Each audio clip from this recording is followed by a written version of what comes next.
been raining most of today, and it might do that again at any moment, but I wanted to get this video out to explain something to people because there's something important happening. And I put out an article earlier today that I think maybe some people didn't understand. It stirred a bit of controversy. Some people really liked it, some people really hated it. Most of the people who didn't like it were people whose opinions I really don't care about, but there were some people whose opinions I do care about who were upset by it. So I wanted to explain my reasoning in writing it and putting it out and why I feel it's so important. I think a lot of people saw that last night this guy Blake, what's his last name? Bednarz, something like that, Bednarz.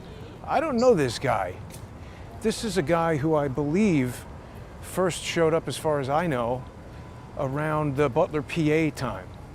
And I don't remember anything specific about him. The reason I'm remembering he showed up around Butler, PA is because he just came back, last week or 2 weeks ago, and other people brought him to my attention when I went to look at what he was doing.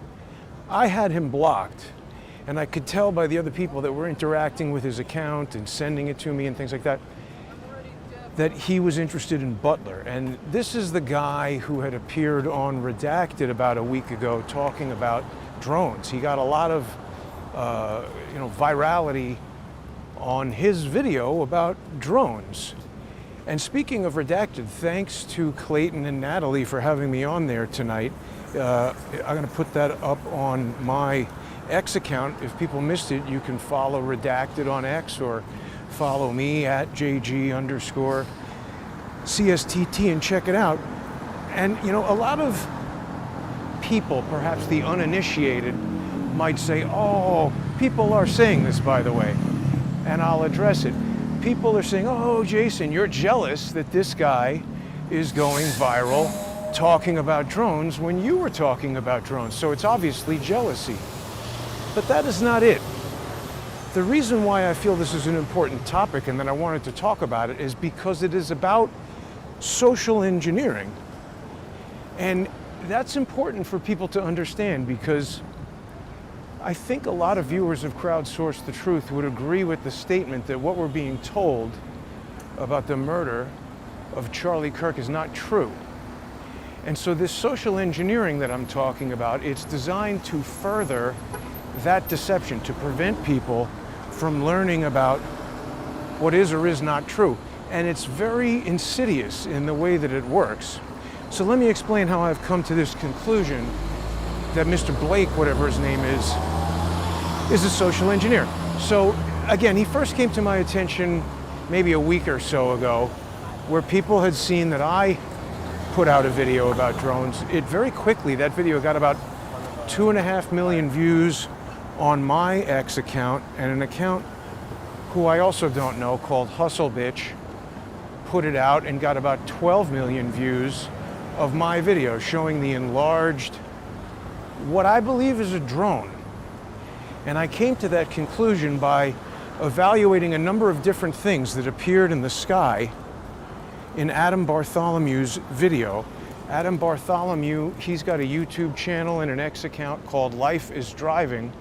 And I just saw his video on there the day Charlie Kirk was shot. He's the only person that I know of who was there doing a long-form live stream, the only, independent, non-university affiliated person. And he's certainly the only person I've seen who had put out the whole thing. People have already seen the videos I've done about these anomalies between the duration in Adam's live stream and then this 1 and 7 minute file that seemed to be the same, but was much longer. And I contacted Adam. He's a very open and normal guy. It says Adam Bartholomew on his Twitter and YouTube. I looked up his phone number on the internet. Nobody should bother Adam, but I'm just saying he's a regular person. He's not doing like heavy-duty OPSEC and trying to obscure where he is and what his real phone number is or what his real name is. Normal people are kind of easy to find when you go looking for them. So I called him up, and it's a little bit of a thing to call up somebody you don't know and start asking them about videos they've just made about a murder and everything, but we got into a conversation. I convinced him that I was also on the up and up. People have seen him on the show. Adam and I have developed what I would call a polite and professional relationship. He provided me with the video. My purpose in calling him was to ask him certain specific technical details, first of all about how the video was shot, and second of all about how the live stream failed. Everybody has seen that, how I surmised that UAVs seem to have utilized some sort of radio technology, quite probably a Bluetooth low energy exploit like that airborne exploit identified by Oligo IT Security. I believe these drones engaged in what you would call electronic warfare to neutralize his ability to communicate with the internet and to record that video. And I believe they did that because whoever it is that killed Charlie Kirk wanted to control the release of media so that you don't get to see anything that they don't want you to see. Okay? So that video comes out, it starts going viral. I identified drones. We saw Palmer Luckey insulting me and getting involved in the conversation in a way that I find very suspicious on its own. And he's saying, no, they're insects, they're birds, they're not drones, you're an idiot, you don't know what you're talking about, blah, blah, blah. Then we started talking about this ISR spy plane. It's very interesting how that came up too. We'll come back to that. That ties to Blake as well. People might recall I did a video with John Cullen last Friday where he said, hey, somebody I don't know sent me this very interesting video about a spy plane. John was effusive with praise. We didn't know who this person was who was speaking on the video. He's talking about how he's tracking the plane by the ADS-B signal, the radar. You know, is obviously somebody who seems to know a lot about aviation. But then he referred to the plane as a Bombardier 6500. And that struck me as odd the first moment John said it to me, because the manufacturer is called Bombardier. And it was just strange to me that someone would be so knowledgeable about aviation that they'd know how to locate this data.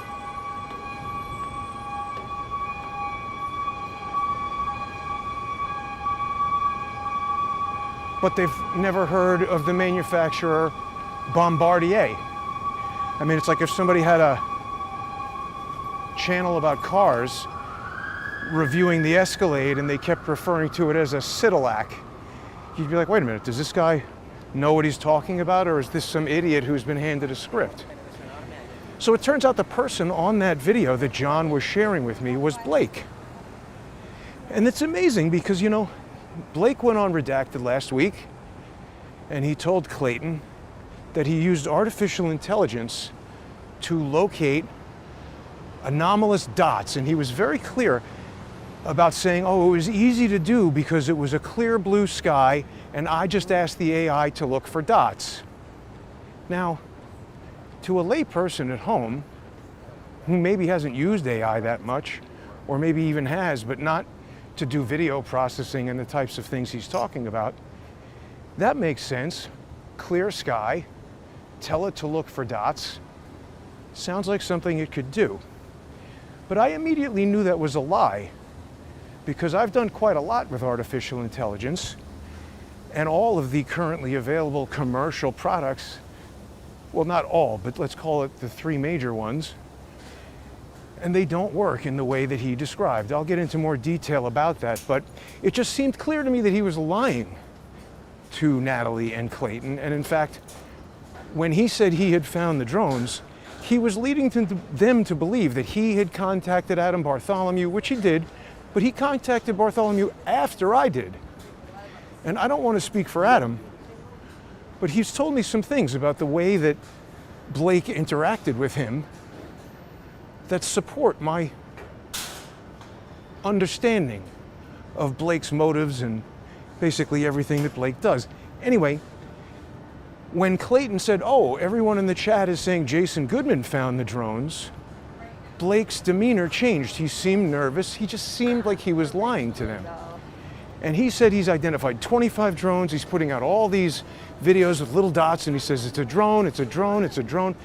For a couple days, I was looking into every stupid dot that he found, And I had already looked through Adam's video. I was mostly concentrating on the portion of the video just before and just after Charlie got shot. And that's where I saw drones. I did scan through the whole thing. I was just using my eyes.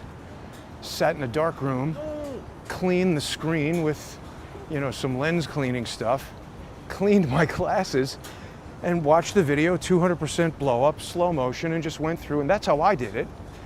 So I missed some of these 25 dots that he found, but I saw the ones that I thought were drones that people saw. The video I did with John, we went through there, and I said, oh, here's a massive blow up of a bird, here's a massive blow up of an insect, you can see the wings flapping, and here's something that's moving in a way that doesn't look like organic flight, doesn't appear to be flapping any wings, looks like a drone. We did an analysis. Then we went to another level and, analyzed the depth, the distance from the camera, the contrast on the subject, all kinds of different things, not just there's a dot, it's a drone. Anyway, I'm talking about all of this not to be like, oh, I'm better at finding drones than Blake, but I'm doing this because I believe that Blake's purpose is to distract people away from the true facts, to make you think that every dot in the sky is a drone, or at least for him to say that, and then later, for somebody else to come forward and say, wait a minute, all those drone videos were false. These are all insects. And if we have 25 or 30 things that we're talking about as drones, and then somebody comes along and identifies 26 of them as insects, it's very easy to then say, see, all of that stuff was birds and insects. It's essentially the same thing I believe they had planned to do to Charles when I first met George Webb. That is, Peter Smith was trying to get Charles to accept 33,000 emails. That Peter Smith said, hey Charles, these are emails I got from Russian hackers, or that I'm trying to get. He didn't have them yet. He was trying to get Charles interested in receiving them, and Charles said, no, I don't want any kind of stolen anything. I only do things above board, on the up and up, because Charles has been involved in multi-million and probably even multi-billion-dollar deals where if you do anything wrong at all, your behavior and that deal will be scrutinized in a way that illegal or unethical activity could render the whole thing a failure. So he doesn't want stolen emails. He only wants legitimately obtained information from legitimate sources. And I believe that's the correct way to do things. As long as you operate above board, you never have to worry about anything. So anyway, in that situation, I believe what they were trying to do was to get Charles to accept 33,000 emails that the FBI could then come and say, ooh, this is espionage, you've received stolen material. And then to further say, oh, by the way, these are fake. And then anybody saying anything about hacked Hillary Clinton emails could say, oh yeah, that's been debunked, those were fake emails.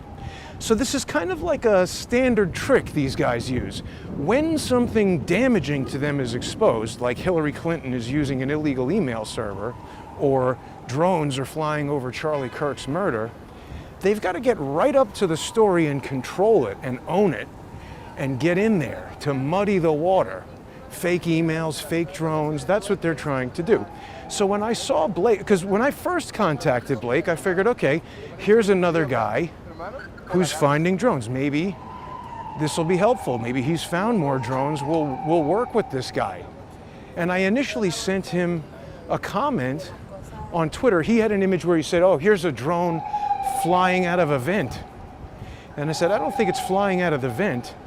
It's just the first frame, it's off camera, and then bing, the first frame it's on camera, and then it's here, and then it's there.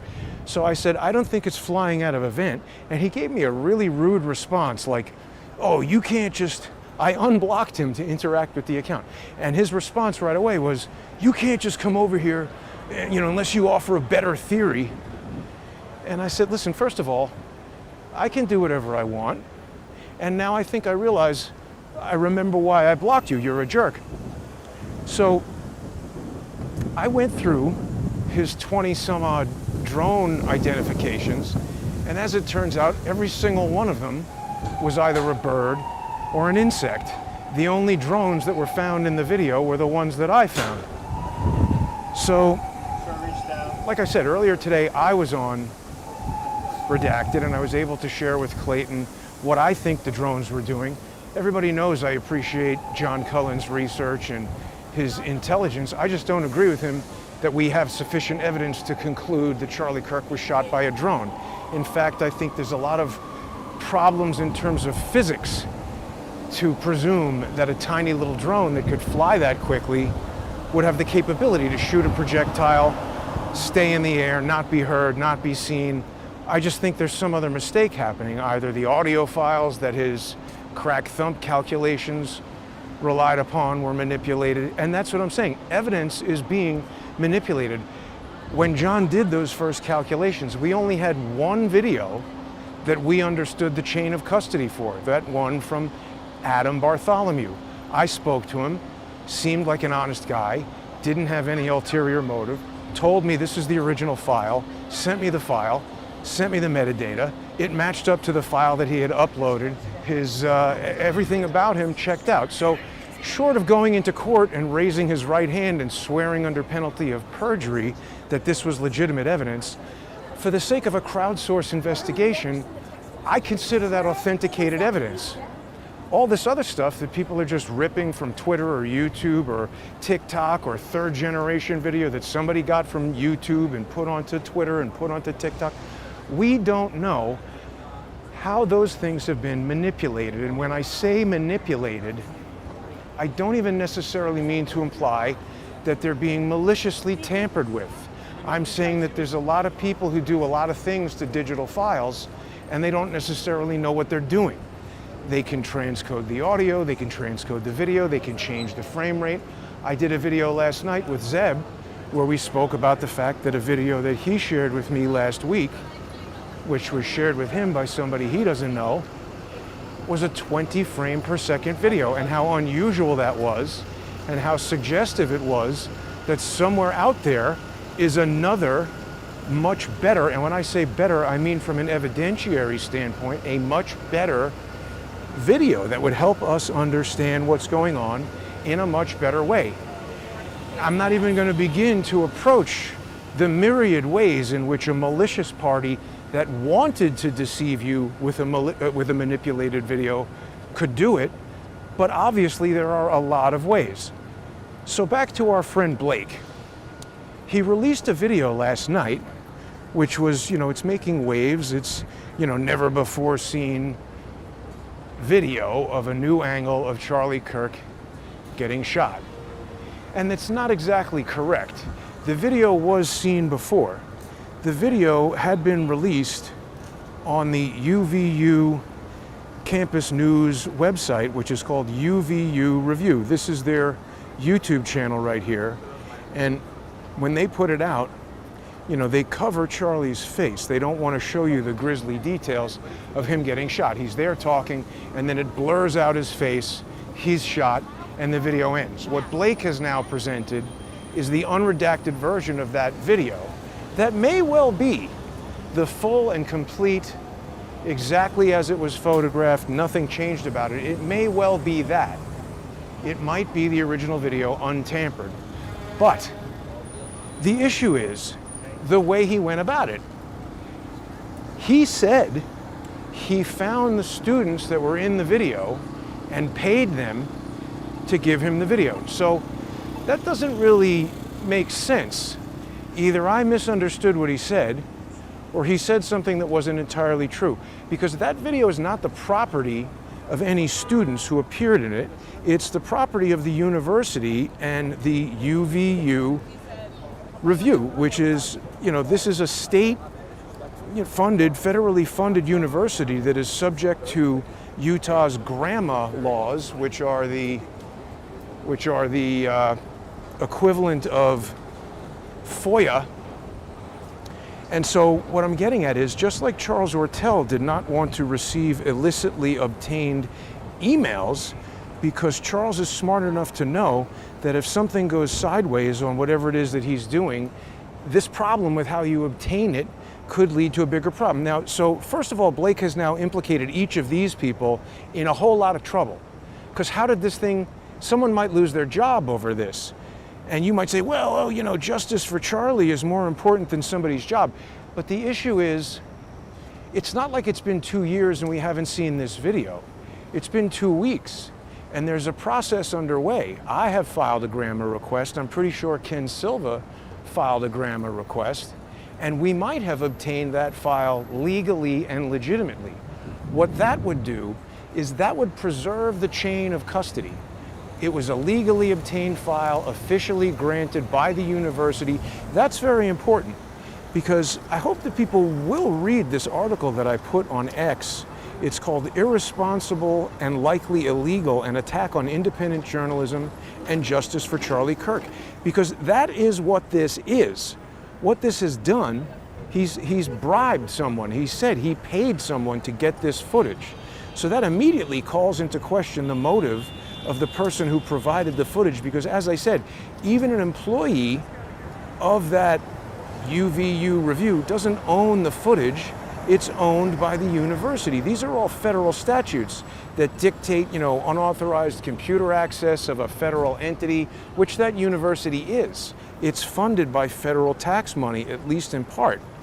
So Blake is a little bit of a stupid idiot who has just engaged in a pretty serious crime, subjected whoever he coerced into providing that video for money into doing a crime. If they accessed that computer file without proper authorization from the school newspaper, website, blog, whatever that is, that person could have been violating the law. And Blake has now put himself into a conspiracy to violate federal laws. Now, I'm not making this video right now because I give a portion of a shit about what happens to Blake. It's what this does to the rest of us who are trying to conduct independent journalism in a legitimate way. It undermines the entire profession, because it makes anybody who's doing this, journalism on X and on YouTube and whatever, it makes us look like opportunistic, clout-chasing idiots, or at least it gives the university and judges who preside over grammar and stuff like that, it gives them an excuse to say, that's what you guys all are. Look at this improper release of this file. Additionally, and far more seriously, that could have been evidence ultimately in a trial against whoever it is that may get prosecuted for murdering Charlie Kirk. And now I guarantee whoever opposes that is going to say, well, the chain of custody is in question because this piece of evidence was released and it's unknown if this is real or this other one is real or whatever. It introduces a huge amount of complications. And so, the other issue is, for anybody who might be doubting what I'm saying about Blake, I went into this Twitter space with these guys last night that was run by Ryan Mata. I want people to listen to this for a second.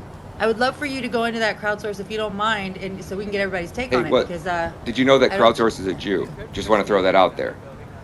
So, how does that mean? Because he wasn't shot with a drone, and he's trying to tell us drones, and now we know the device is on his neck. I never said. Was he a Jew? Well, Coyote is not a Jew. Is he a self-hating Jew or a Jew? Just like a people. Let's the coincidence, right? The convince. Can people believe that that's the way they conduct a conversation? That Ryan would say that? What does that have to do with any information that I might be providing? I mean, that was one of the most loathsome and offensive things I've ever personally been subjected to, but it says a lot about Ryan and his objectivity. The other issue is, see, they are now trying to get on top of this evidence and say, oh, Jason's trying to convince people that Charlie Kirk was shot by a drone. I've never said that. I said that drones were there conducting ISR, intelligence, surveillance, and reconnaissance. I've said that a drone engaged in electronic warfare to shut down Adam Bartholomew's live stream. It was John Cullen who insists that Charlie was shot by a drone. I don't think that happened. It might have, but I haven't seen sufficient evidence to convince me that that is what happened. So it's interesting that these guys are conflating what John says with what I say, but it's also interesting that they've arrived at the conclusion that they now know that something exploded on Charlie's neck. They're saying that the microphone, the DJI microphone that he was using, according to them, is an explosive device prepared by the same people who made the pagers that exploded on Hamas and killed them. They think that's evidence that the microphone killed Charlie Kirk. But when I saw those Hamas guys who got blown up by pagers, their faces were burned, their fingers were exploded off. Don't explosive devices create heat and smoke and chemical residue? Why don't we see any of that all over Charlie Kirk's shirt? And they'll say, oh, Jason's a Jew, he's defending the Mossad.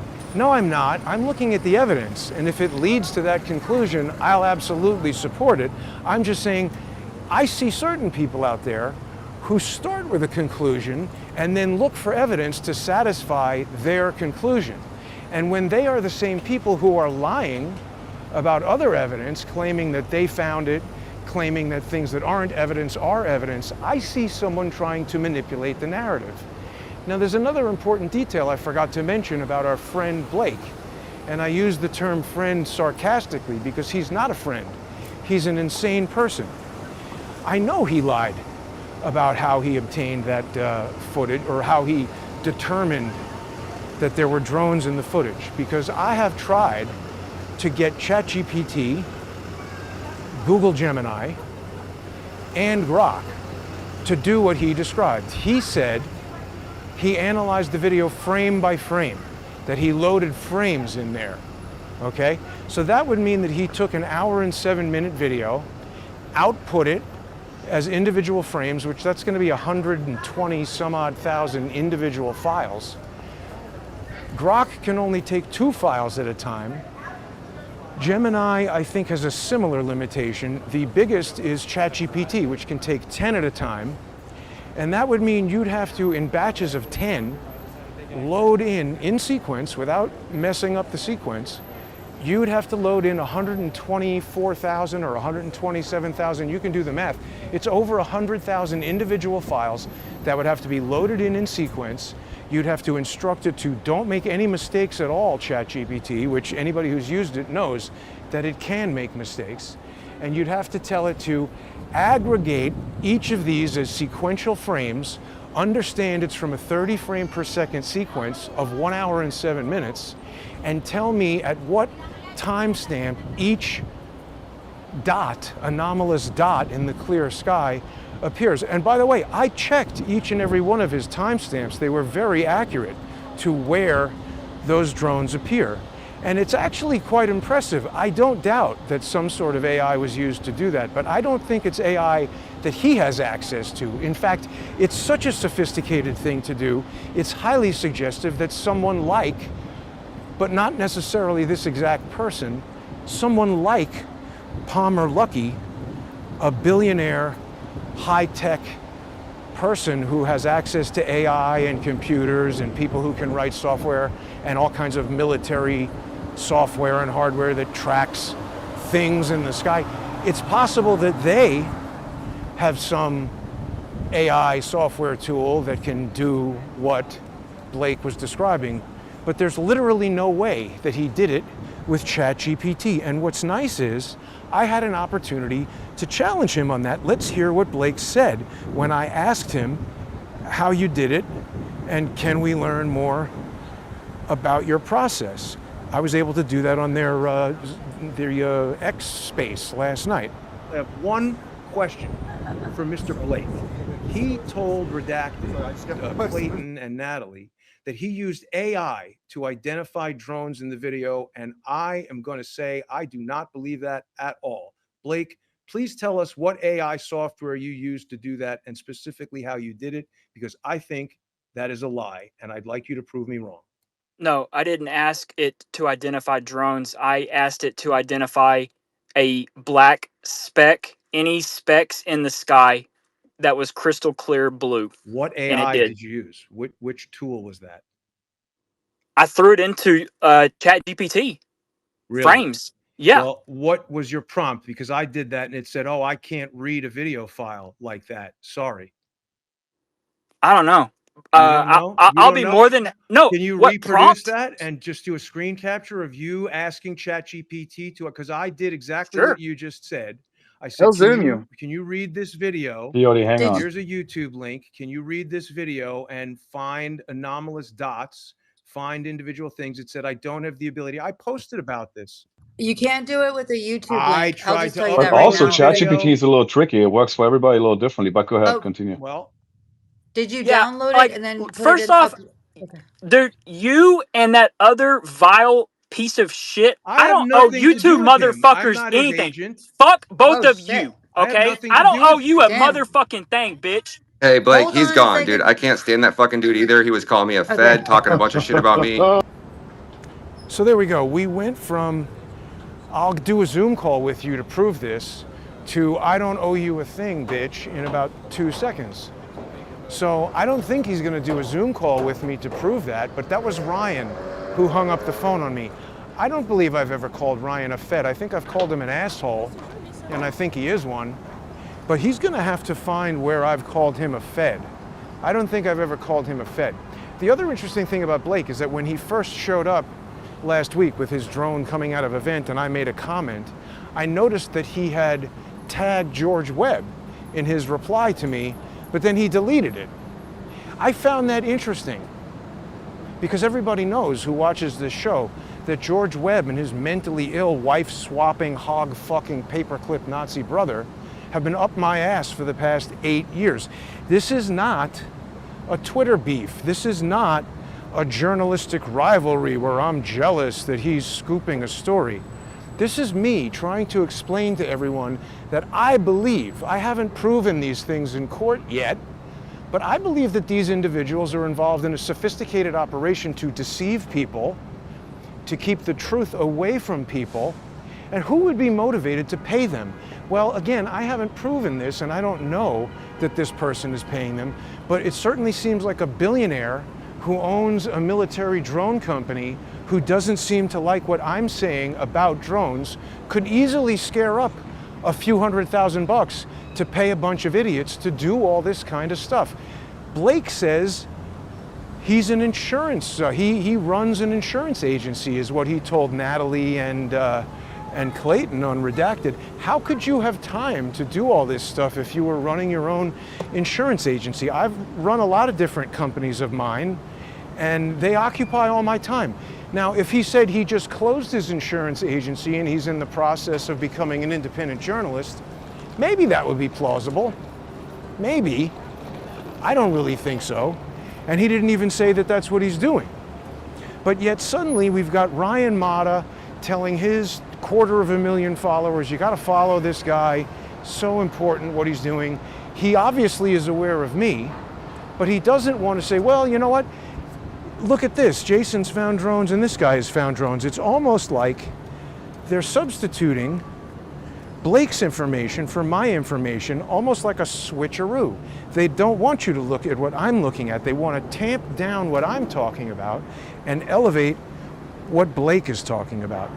And the reason I wanted to make this video was to let everybody know that this is a very important and insidious thing that's happening. So some people were giving me comments on X and elsewhere like, oh, why are you calling for his prosecution? Well, the answer is, if he's going to get in there in important crimes and mess around with evidence by doing things that are illegal and try to obscure the truth from the public and try to feed everyone lies,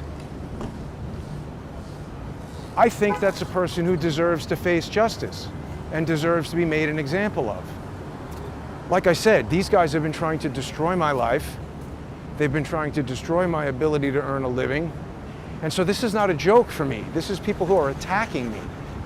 They want me to go to jail. Does everybody remember the port of Charleston? That was not a joke. If that had gone the way they wanted it to go, I could have been on trial for 5 years. I could have lost every cent I've ever earned. My family would have been destroyed. I could have spent time in jail. Who knows what would have happened to me there. This is not a joke. This is not a game. If Blake were on the level, he would do that Zoom call with me and he would show me. Here's how I did it. He doesn't even remember the prompt. The truth of the matter is the specific prompt doesn't matter. What matters is what was the process. If he had said, oh, well, what you don't know, Jason, is I'm a super expert programmer and I don't just run an insurance company. I wrote the whole entire database for my insurance company. I'm actually a genius software developer. So I wrote a Python script in a weekend and all this custom software that aggregated the output of ChatGPT and made a bunch of agents that did X, Y, and Z. You know, if he had some sort of coherent explanation, maybe it could have been plausible, but he just said things like, I don't know, I don't remember, and fuck you, I don't owe you anything. And he became angry. So my whole thing is, anything that I'm talking about, I'll answer a question about. If Ryan Mata thinks I called him a Fed, please locate that video or tweet where I allegedly did that, because I don't believe I did that. I don't think I said that. That might be something that John Cullen said, but John Cullen doesn't speak for me, and I don't like it when people say, oh, that guy's a Fed, that guy's a spook. I've said that George Webb's brother appears to be, my opinion, based on information and belief and public domain evidence I've seen, is that he was working for the NIH. And I say that because I found evidence on an NIH website, an employee staff directory, that had his name on it. And it's a pretty unique name.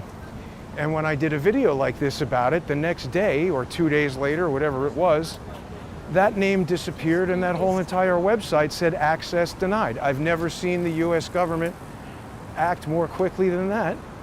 And in my view, that evidence caused me to believe that he was in direct contact with whoever it was at the NIH that controlled that web page, and he told them to take it down.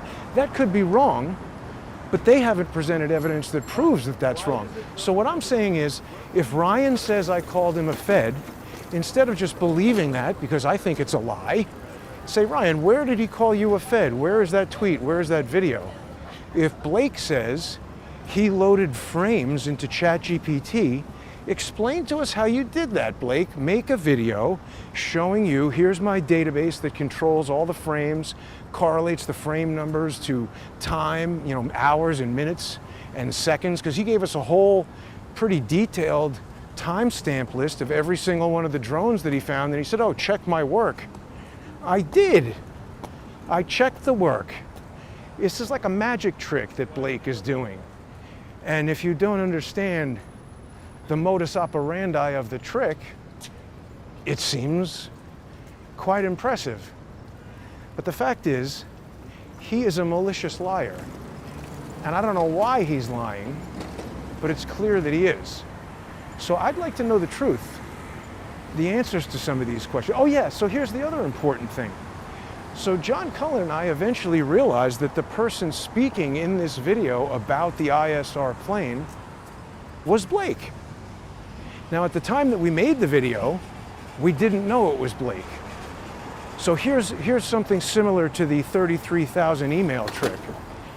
Blake puts out a video, doesn't say, hey, I'm Blake, here's my, you know, Twitter thing, what watermarked on the video, doesn't say his name, he just puts out a video with his voice and screen captures of Flight Radar 24, where he mispronounces Bombardier.